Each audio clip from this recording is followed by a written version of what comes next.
Thank you for joining our webinar. Today, we are talking about how to build resilience during turbulent times, a boost for November and beyond. Without further ado, let's begin. Let's take a moment for some brief introductions. My name is Matthew Worley, and I am a Talent Development Manager for LHH. It is an honor to be a moderator for today's session.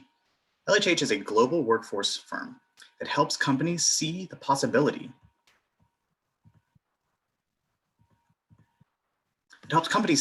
possibilities in their people. We provide a variety of services to help organizations such as leadership and talent development, assessment and coaching, and change management, career transition, and redeployment services.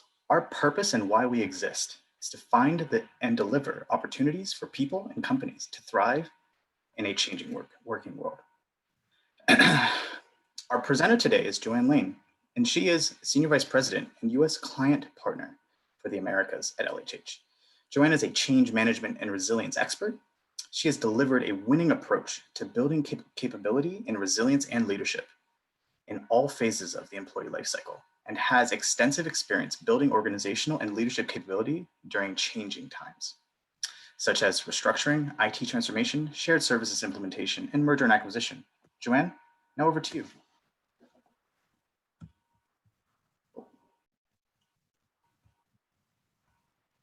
Thanks, Matt. I don't know if all my change management and resilience experience has prepared me for quite this amount of turbulence, but I'm certainly here to share with you some things we can do to recharge our resilience. So I woke up this morning and turned on the TV to channel 4, and I found out that there's a new disorder, and it was called election stress disorder.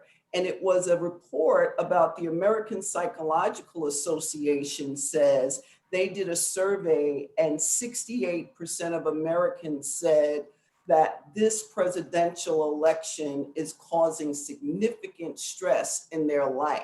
So that was a little bit stressful. I turned to channel 2 and saw the same report. So it is official. The stress we're feeling has now been literally classified. So here you are, one day before the most divisive election ever, in 8 months into a global coronavirus pandemic.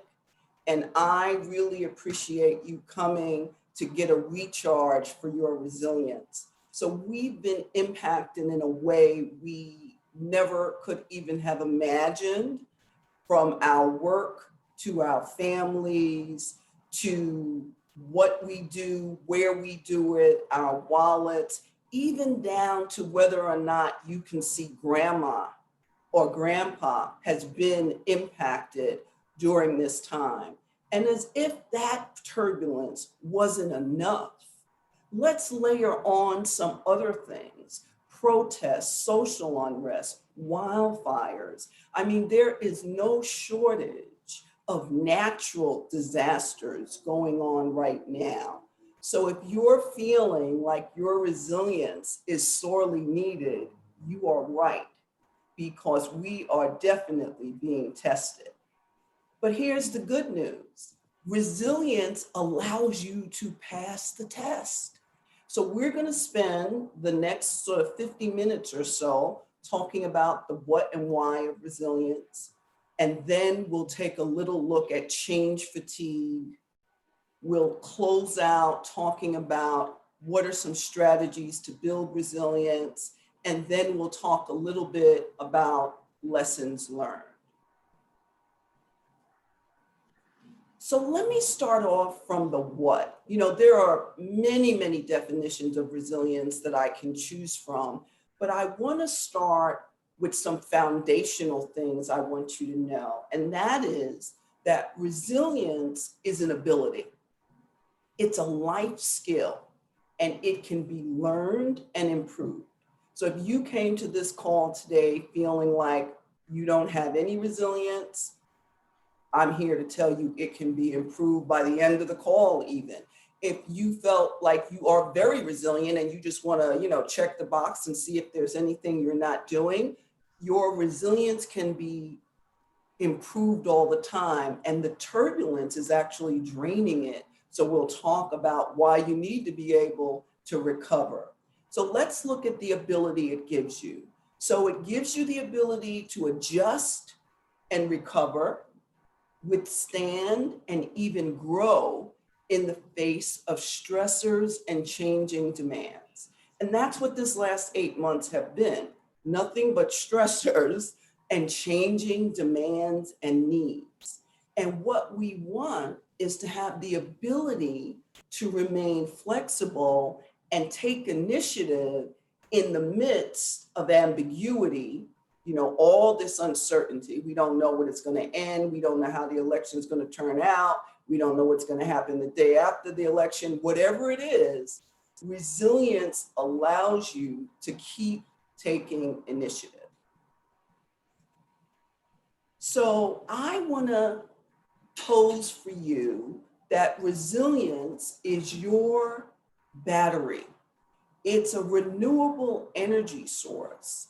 And like any battery, it gets drained and it also needs to get charged back up, either with a replacement or a plug. And so our resilience is being drained by being pulled on so much to deal with what we're dealing with in a global pandemic. And then your resilience is being pulled on by your own personal pandemic situation. And so what we're here to talk about is what are the resilience building actions that allow you to go from a battery that's on red until one that's fully charged.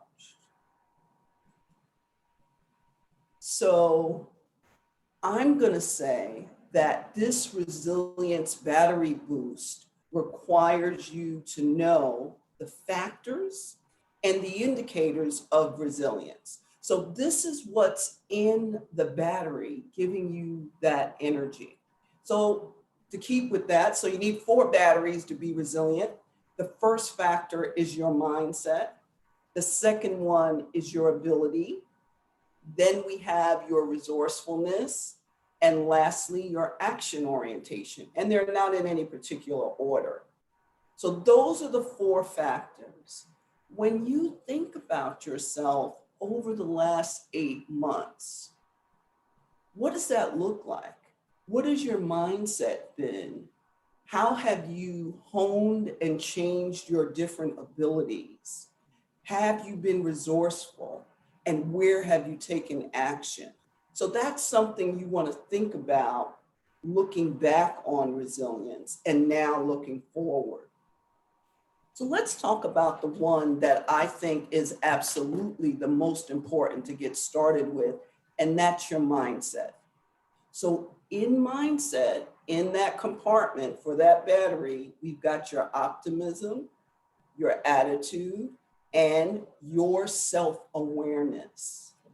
So think about today and all the turbulence that's around your personal pandemic situation. Are you still optimistic? Because if we're losing our optimism, if we can't keep hope alive, then we're starting to really drain our resilience. So attitude. The most important thing about attitude is not necessarily to be positive, everything's fine. It's really to be open and flexible. It's also important to not lose your sense of humor, which is so critical to your resilience. And then closing out mindset is self-awareness. What do you know about yourself today that will help you respond to the turbulence? Do you know how your strengths and weaknesses can either help or hinder you? And so what can you do to adjust? The next one is very interesting because ability is something that you might not think of very often in the context of being resilient during turbulent times. But it's absolutely shown, for me at least, that competence has been critical for me to develop new competencies because of the pandemic. So whether those be digital competencies, so like if I would have met you in February, I wouldn't have even had a Zoom sign on, never mind been able to do a Zoom meeting. But also along the way, I've developed confidence. So I'll use the very simple example of washing my hands. So I've been washing my hands for decades, and I had no idea I was doing it wrong until one day I decided to look at the CDC guidelines on hand washing.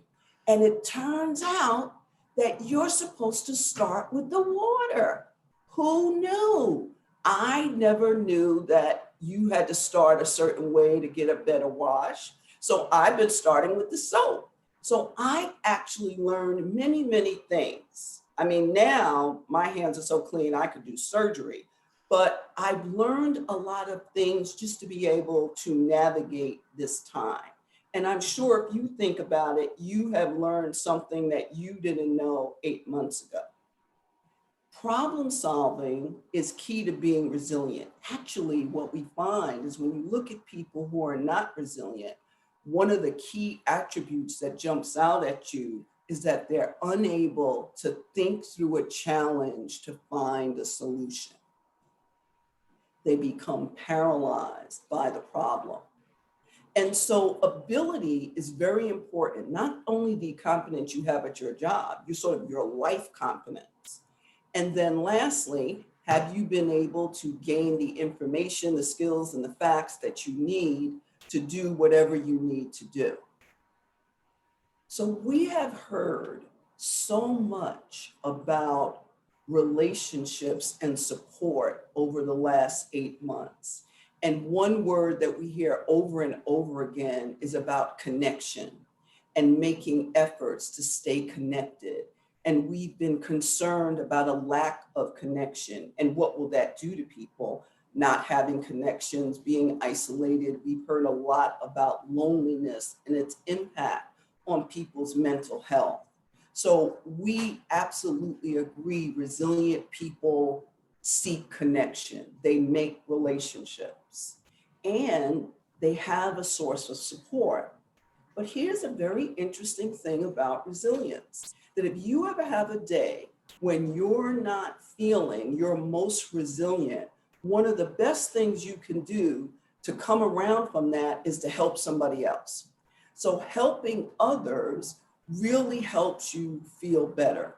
I can't tell you how many people have told me that tomorrow they're going to be a poll manager, they're going to work the polls, they're going to do this, that, and the other. And before, they've never done this in their life, but they feel that they need to offer strength and assistance to others. I know other people who are going to be outside online giving water to people who have to stand on a line for a long time. So you helping somebody else will always help you be more resilient. And then curiosity. What do you need to know or learn that you can make as a goal from now until the pandemic is over? So we definitely have time to learn some new things. And then here's what I'll tell you. So Matt told you I have a lot of experience in resilience and change management. And here's the greatest takeaway that I ever learned. And that is that people don't change because they see the light. So me telling you all this information, that doesn't change people. People change because they feel the heat. So it's when you take action that you make change occur. And so the action orientation you're looking for to be resilient is to seek help, to generate and explore multiple options, and to actually take steps to resolve problems or reach goals. So I'll give you an example. If you talked to me 2 weeks ago, I was on a sunset count, meaning every day I would wake up, look at the weather, and the first thing I'd want to know is what time is the sun going to set? Because I felt like I was going to be losing the light. And every day I'm like, oh my God, 6:09, 6:07. Pretty soon it'll be beyond that. I got so caught up in counting what time I was going to lose the light that I forgot to focus on how I could leverage the light that I had. So rather than cursing the darkness, right, I needed to light a candle and say, well, if it's going to set at 6:09, what can I do between 5 and 6:09? And every day that it went down, I can leverage the light. So now, if you were to look at my calendar, you'd see every day I have a lunch walk because I need to get to that light. I know that I need that, and I'm taking the step to resolve the problem. I'll work late into the night if I can get that hour of light in the day. So I've given you these 12 indicators of resilience, and you've got your 4 batteries. Where could you use a boost today coming into this call? So we'd like to ask the group here, where do you think you could use a boost for resilience? So we're going to launch a poll. And if you would like to take a few moments just to answer here, we'd like to understand, where could you use a boost? Is it mindset, optimism, attitude, awareness, ability, your competence, problem solving, knowledge, resourcefulness perhaps, relationship support, curiosity? Maybe it's action orientation, seeking help, exploring options, taking action. Where do you need a little extra boost?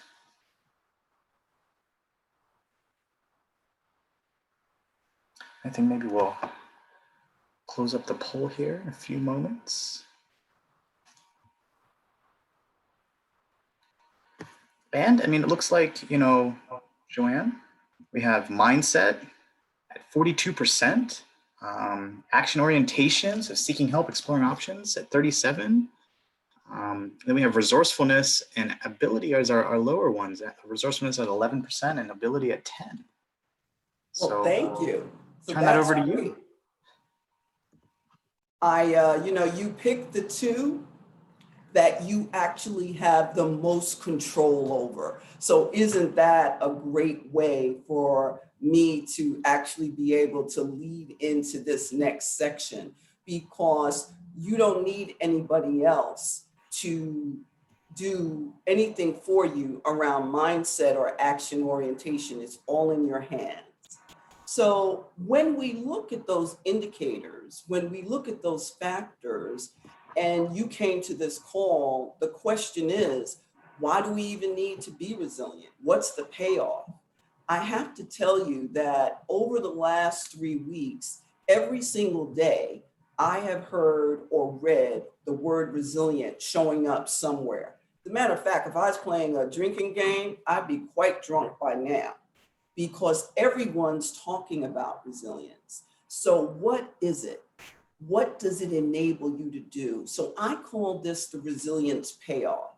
So when you're resilient, you can maintain high levels of productivity, not only on the job, but also in your homes, in your personal productivity. It certainly allows us to cope more effectively with the stress and the uncertainty that we're feeling now. It allows you to bounce forward and think about how you can really improve yourself along the way, while still being able to take constant levels of change and remain effective. And most importantly, it allows you to adjust to disruption in life. So this is the resilience payoff. This is what it gets you. There is no doubt that there are tangible, visible benefits. But I want you to think about yourself as a leader. And I don't mean that your organization has given you a title that says leader, but that's also included, but a leader in your life. And you want to think about, first and foremost, how do I understand and build my own resilience? Many times people come to this call who are organizational leaders, and everything they want to ask about in the question section is about, how do I do this for my team? And how do I do that for my team? And sometimes when I go to the personal, people say, well, how do I do this for my family? And how do I do that for my kid? But first and foremost, job number 1 is to understand and build your own resilience. Because quite frankly, you can't help somebody if you can't build your own resilience. You won't have the stamina you need to get them there. And then second job as a leader is to recognize and help others build their resilience. So you're a resilience role model. And that's important to remember. You are always modeling. Even in your family, you are modeling. How I handle things absolutely is a bellwether for how my kids handle something. And I don't have little kids. My guys are in their 20s, but they are still that responsive to how mom goes. And so resilience is actually a leadership competency, whether you're leading at home, leading at work, leading in the community. A leader who leads with resilience minimizes the negative impacts of all this pressure and actually helps you enhance your performance. I don't know about you, but I know some people that are actually doing better during this time than they were pre-COVID on a number of different indices. This crisis has actually enhanced their performance, and they're able to respond to change with a shortened timeline and no delay. So when you think about competency, we said that's one of the elements. Not only do you get benefits, but when you're resilient, you persevere better during a challenging or stressful time. You recover more quickly from a setback.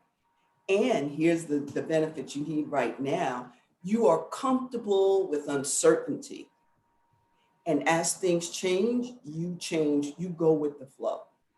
So I want you to think about, are you a resilience role model today? Or what exactly are you modeling? Our reality today is that we're dealing with multiple simultaneous change curves. That's the big difference in change management, quite frankly, from our perspective at LHH, is that, for many years we dealt with one change curve, and I'm sure many of you on this call are competent in teaching about a certain model of change curve. But what we have now is overlapping simultaneous change curves. You've got your personal change curves, you've got your societal change curve, and now you've got this coronavirus change curve, depending on your geography that you're dealing with. I've been looking at the news to see what's happening in Europe, because I already know whatever's happening over there now is probably going to be happening over here, coming to a theater near you real soon. So I see London going on a lockdown Thursday night for a month. I immediately start thinking about, what do I need to do to be prepared to go on a lockdown for a month? So the skill of being able to deal with 5, 6, 7 changes at one time is why you need to be even more resilient.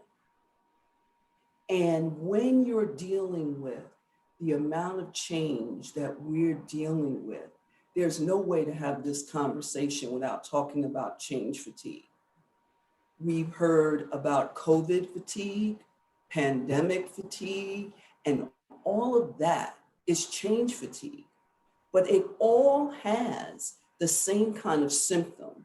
It's where the individual displays an apathy, like whatever, or disengagement due to periods of continuous change. So think about it. Are you starting to show signs of change fatigue? I was telling Matt last week that I've had 2 times last week where I walked into a store, I was all the way into the lobby, and then I realized I don't have my mask on. And then I had to go all the way back to the car. And it's because in the summer, where I live, you were able to go without a mask as long as you weren't with another person. So I got so used to taking a walk and going around without the mask that all of a sudden now I'm going into stores and having to run back out. So what do we see when people start getting change fatigue? The emotions that they're feeling begin to show up as overwhelmed, one more thing, on there, and it's really, really stressing people out. And what I'll say is that what I'm starting to see is stress is really turning to distress. Like where I live in New Jersey, and I'm a native New Yorker, people are really worried about unrest, right? People are boarding up the largest department store in the country, Macy's, is boarded up in preparation for some election unrest. And people are just like, I don't know if I'm going to be going out on November 4th. And I'm like, wow, this is really, really impacting people. But the resilient people will be able to get through this in a better way. And you'll see why in a second. But the behaviors that you want to look out for in yourself and those you lead or you're related to would be some sign of struggling. How do we notice that someone who was doing well before now appears to be struggling, or they're not doing anything? They're literally paralyzed, not taking any action. So when you're a leader, there's two things you can do to help people who exhibit change fatigue. You can provide support, and that will be based on the person. There's no one size support fits all. And when people are overwhelmed and paralyzed, actually, then you need to provide direction and guidance. When somebody doesn't know which way to go and they're stuck, you have to help guide them into a forward movement. So we've looked at change fatigue in organizations for a very long time at LHH. And what we know and what we share with leaders who say to us right now, what can we do for our people? Well, the first thing is, are you showing visible and active support? Like I got a thing this morning from our benefits department that said, sign up for this webinar called avoiding loneliness while quarantined. And I thought that was so interesting that there's many, many webinars and benefits that are actually being given to help people during this time. But it's really important that people understand, what is the root cause of my fatigue? What is it? Is it that I'm tired of not seeing my friends? Is it that I'm tired of being inside? What actually is really causing the most fatigue? Yesterday, the New York Times had a very interesting article about sort of unrelenting monotony, you know, when you can't tell one day from the other. And it was talking about how you need to prepare for monotony and boredom. So that's the other side. It's not so much the stress and you don't know what to do, but what do we do when we're bored and we can't imagine what we're going to do for a whole winter in front of us? For many of us, adjusting our workload and focusing on priorities will really help. Many, many parents that I know have adjusted not only their workload, but their work hours so that they could do this homeschooling business during the day and then come back to their work in the evening. And so you want to think about, where are you and where are the people that you're supporting? Do they need the support or do they need the direct? We know that resilience is something that can be developed. So let's talk strategy. What was that percent, Matt? I hate to put you on the spot. Was it over 40% that yeah. mindset? Yeah, 42 or 47%. Right. So for those of you who wanted your boost in mindset, here we go, right? So I'm going to pick 3 and I'll say, focus on knowing your purpose in life, then focus on what's possible. What's the potential for good that will come out of this? So many people have silver linings and unintended consequences that are really, really good. And then purpose keeps you very focused so that you don't get distracted by the noise. Like, I am amazed at Dr. Fauci in a lot of ways. But what I really like about him is that he knows his purpose. Like his purpose is as a public health scientist, and he doesn't want to be talking about politics. He wants to be talking about epidemiology. It's the same way I admired Mother Teresa's purpose. She knew she was a missionary, and people would come to her and say, Mother Teresa, you talk to all these kings and queens. Why don't you ask them about why these people are poor in the first place? And Mother Teresa would say, listen, my purpose is the missionary. That's what God told me to do. It's somebody else's purpose to be the activist and ask the king why the people are poor. So when you know your purpose, it focuses you in your life. Now, the other thing we all need to do is get perspective from others who see the situation differently. I've read at least 2 books and watched at least 1 or 2 interviews with people who definitely see this whole election perspective differently from me. But you know what? I get it. I completely understand what they're seeing. I just disagree with what the path forward is. But I understand it. I'm not, what in the world is wrong with these people? I know exactly what they're saying. I totally get it.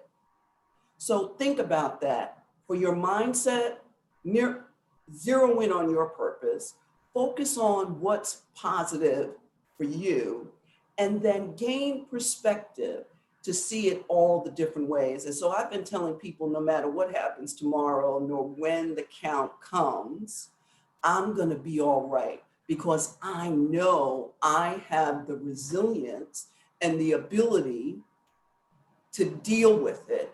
You know, the sun will come up again, and I will be able to continue to move forward, barring any kind of pandemic curveballs or things like that. Now, on ability, we didn't have as many people selecting that, so I'll just focus on one thing, and that is create a personal development plan.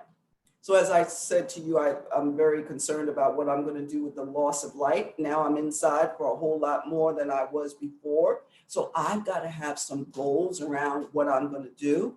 I need to write them down and then hold myself accountable. Now, resourcefulness is something that really, really is going to save the day for us. And in that regard, what I want you to focus on is how can you expand your resources? And we have resources in terms of people. So expanding our networks, our people that we call on for support. How can you expand your information? How can you really look to see, perhaps you get your source of support, spiritual sources of support, or one of my favorite musical sources of support.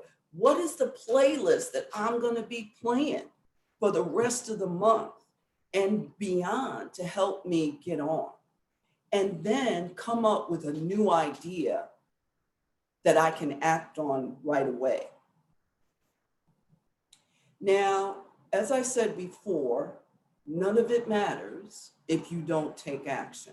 So let's talk about these 3 strategies that we've seen work best for building resilience. This is how you recharge the battery. If you remember back on that slide, I said you had to take deliberate actions, right? It's like in learning and development, we know about skill building comes from deliberate practice.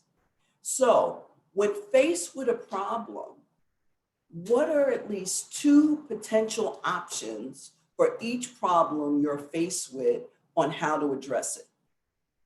So think about it. So I actually had the great experience of returning to the office on September 30th and October 1st to facilitate a live, leadership team facilitation. And before we went, we had a lot of protocols, right? So everybody got tested. We had to have this big room. We had all these little circles to keep 6 feet apart. We didn't share Post-its or flip charts or anything. And all of our food was individually packed. But I have to tell you, a lot of people that I work with said, you don't have to do that. You could tell the client you feel uncomfortable. We could do it virtually, but I actually wanted to get back out there. And so I was able to do what I needed to do to feel comfortable, which was the test before, test after, stay. I told them, you got to stay 8 feet away from me. That's the deal. And I was able to do that session and come out to the other side. And so one of the things you'll notice is that if you can figure out how to use your strengths to address the steps you can control. So I said, I'm delighted to see that you chose mindset and action orientation, because those two I know you can control. So how can I leverage my strength to really address this election stress disorder? Well, the greatest power I have is to manage media. Just turn the TV off. I found from April that going to the newspaper has really, A, just been illuminating some great writing going on out there. And B, when I read in my own voice, so I don't have the inflection, the animation, or the sensationalism that they have on TV. So I manage my media. The minute I start watching TV, I'm in trouble. The minute I start looking at my phone for the news feed, I'm in trouble. So I can actually create a plan so that I have control over the way I go to sleep. Because guess what? Rest builds resilience. So here's something I want to show you. If I'm going to sleep each night and I've got two maps in my mind, which is normally what would happen if I keep watching TV, I've got the one map, the road to the 270 votes in the Electoral College, and I got the other map, the coronavirus hotspots. If that's the last thing I see, I can guarantee you that that's going to take me a longer time to go to sleep, and I may experience some restlessness. But here's what I found out.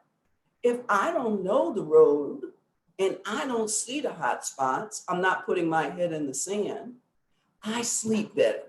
And when I sleep better, I'm more resilient and I work better and I'm happier. And lastly, once again, set goals. I was delighted to see how many kids came to trick or treat and how many people were out trick or treating on Saturday. So they had set goals that said, we're going to find a way, a safe way to let these kids have fun. They're going to put on their little costumes and go back into some kind of normalcy. And out they went.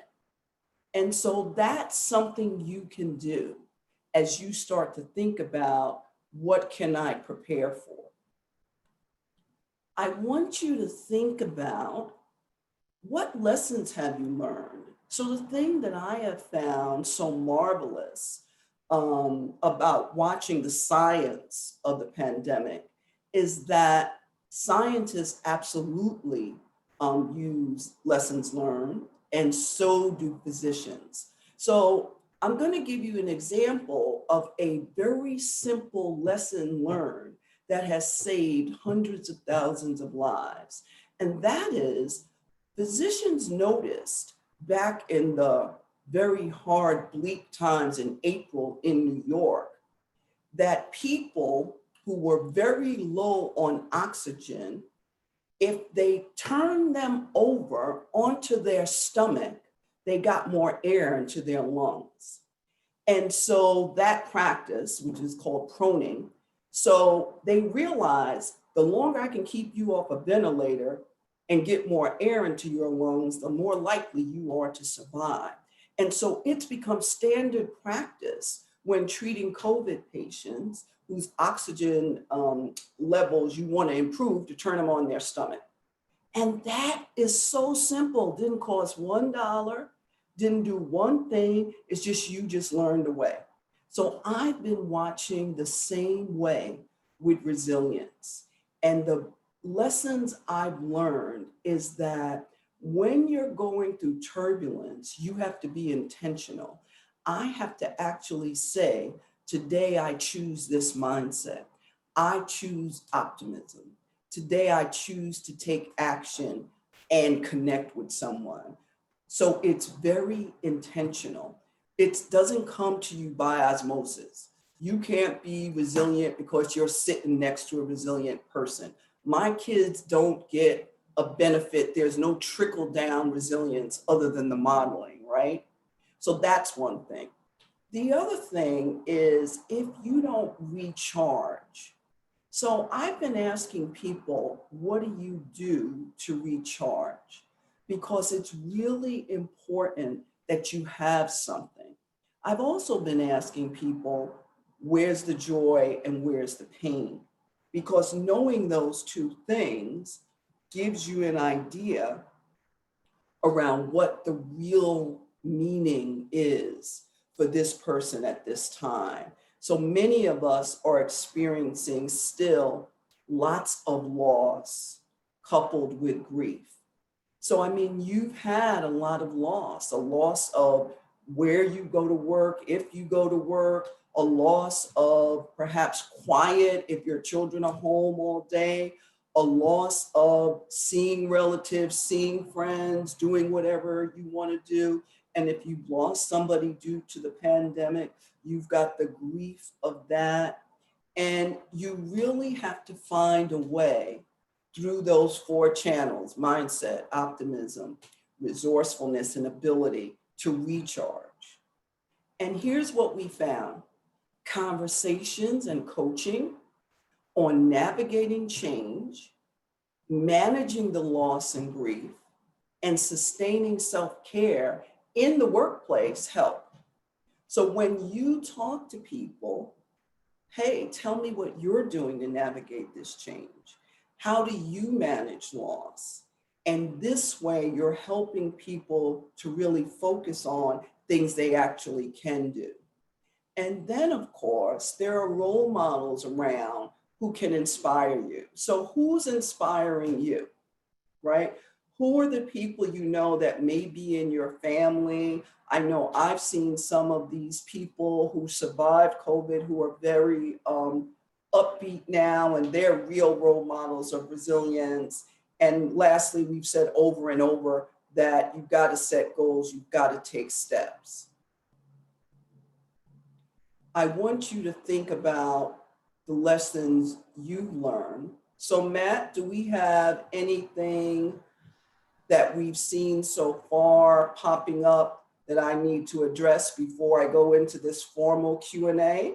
So we do have one question, and then we have a request. But the first question is, do we have advice on how to build resilience for teams in the virtual environment?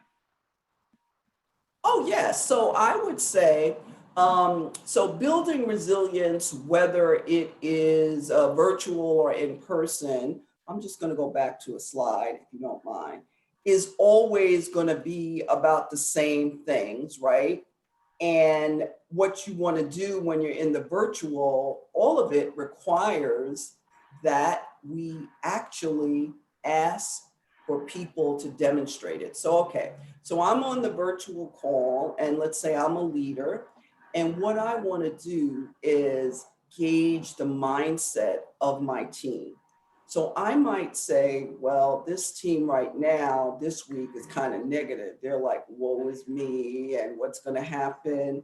And so as a leader, what I can do is I can actually be a catalyst for them to take a positive outlook. So by using my questions, right? So as a leader, my team comes in today and they're like, oh boy, we're getting ready for whatever's going to happen.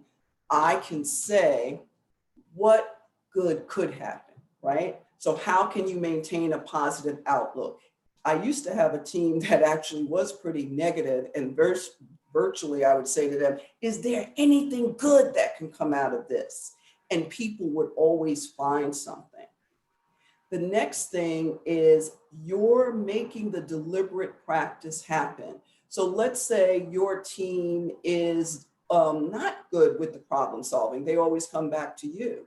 you can actually make the situation where, as I said, they have to come up with two different solutions for any problem. So I think what you can do to build resilience on a team is to actually ask them a question and then ask them to use their behavior to demonstrate that. So many people told me they have a boss who says, if you come to me with a problem, you need to come to me with a solution. That's an example of it. Wonderful. Thank you so much, Joanne. We have another question here. So think of, as a leader, how do you approach an employee that you feel is experiencing change fatigue without adding to his or her stress? Oh, wow. That's a really great question. So remember, as a leader, the two actions you're going to take are either support or direct. That's our recommended action, right? So if you see someone who's experiencing change fatigue, remember we said, what could be the root cause of it, right? Is it something about the workload you're giving the person that's causing the change fatigue? Is it something about the home situation? Can you alleviate that in some way through changing their workload, their work schedule, their work location, whatever it is? So what is within your control to provide the support, and what may be something they need to do? For many employees, they may actually need to take a day away from work. I know I have found taking days off during this time, even though I'm not traveling anywhere, has been very restorative. So as a leader, I would say the first thing you need to do is figure out what your role is in contributing to their change fatigue and what you can do about that. And then the second thing is always going to be ask, don't tell. Ask them, how can you help? I notice whatever it is you're noticing. I notice you seem to be whatever it is. How can I help? What can I do for you?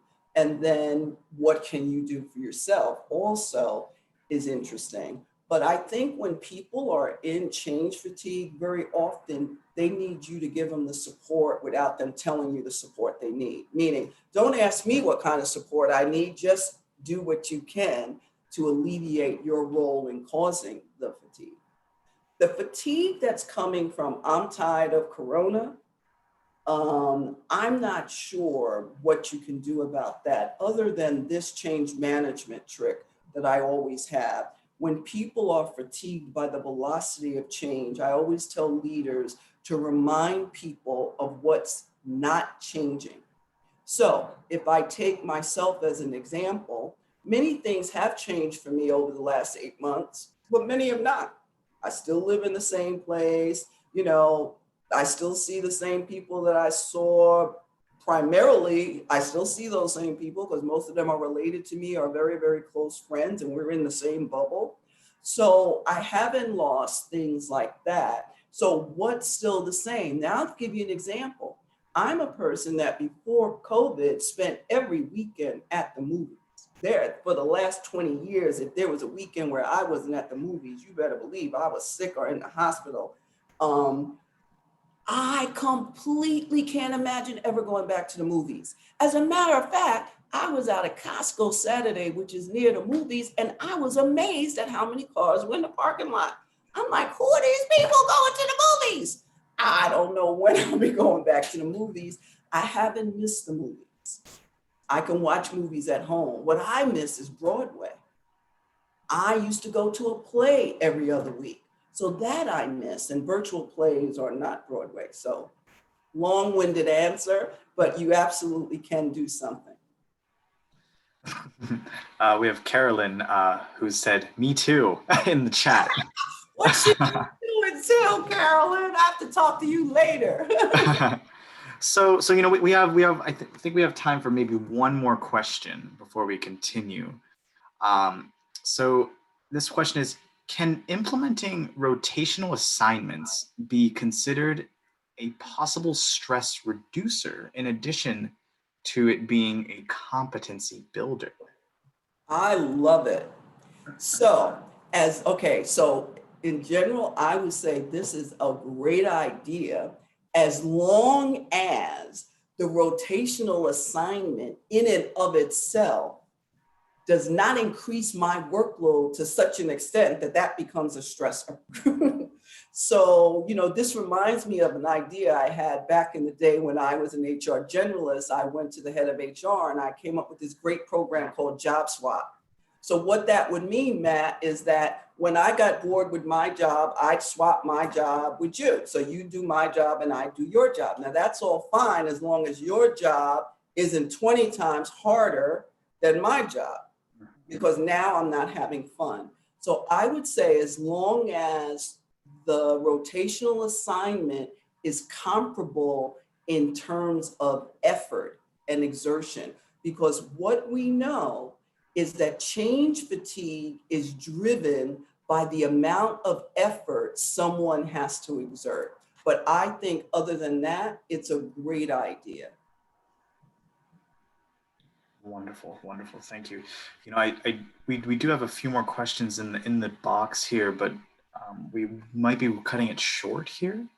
Let me take one more. Okay. So we have one more. So, what deliberate practices can be useful in helping one to build personal resilience? Yeah. So the deliberate practice that's most important is really the mindset, I would say. If I only could choose one, right? I deliberately choose to reframe and look at possibilities rather than challenges. So when you focus on the challenge and you see the problem, you get stuck there. So if you only see the challenge, you become problem focused. But once you shift over to see the opportunity, you become possibility focused. And so I would say if you could do nothing else, every time you hear yourself say, oh, this is a problem, flip over and say, what's the possibility? What's the opportunity hidden inside this? My son and I, we came up with this thing we heard a guy say on one of our favorite podcasts. He said, whenever you're whining about something you have to do, shift the language to I get to. So when my son first started working from home, he's like, oh man, I got to work from home. I got to do this. And then I gently shifted that. I said, you get to work from home. You get to do that. At that time, 13.6 million people lost your job. You getting to work from home is a blessing. So yeah, switch it from problem to opportunity and possibility, and you get to. I want you to remember that action taking is really important. It's so funny, whenever we do any kind of delivery, people say to us, well, will there be action planning? And I just want to go on record as saying, I'm against action planning, but I'm for action doing. So just because you have this conversation with your team does not guarantee they'll become more resilient. You actually have to have the deliberate action, see the behavior, not just talk about it. It can't just be in your head. And just remember that you build resilience in multiple ways, but usually you build your resilience through adversity. How you build resilience is your resilience is tested. So I'm a New Yorker. I've been through transit strikes, blackouts, 9/11, Superstorm Sandy. I mean, all of these things have built my resilience. Yeah, I'm New York tough and I'm New York strong and I'm New York loving and all that good stuff. But basically, I have been tested and come through. So resilience is about emotional balance. It's about relationships and connection. It's possible if you allow yourself to recover. I can't keep pouring out my resilience unless I'm getting recharged on the back end. And ultimately, it can be learned and improved. So I want you to come away from this call thinking about you and the insight you've had about yourself. And what insight can you apply and take action on that's going to help you get through all those things I showed you at the beginning? So what have you learned about you, right? and how can you apply that? Insight is important, but action surpasses insight. So Matt? Well, this concludes our conversation. Thank you again for joining. We'll be following up with a link to the recording via an email. If you'd like to learn more about resilience training and other talent strategies that will help your companies future-proof your workforce, you can contact Joanne Layne, contact your local representative, or visit lhh.com. As a reminder, this program has been approved for 1 hour general recertification credit hour through the HR Certification Institute. You will receive a follow-up link with a link to request the completion certificate. Please complete that quick form if you need the certificate for your CCE credit, and enjoy the rest of your day. Thank you. Thank you.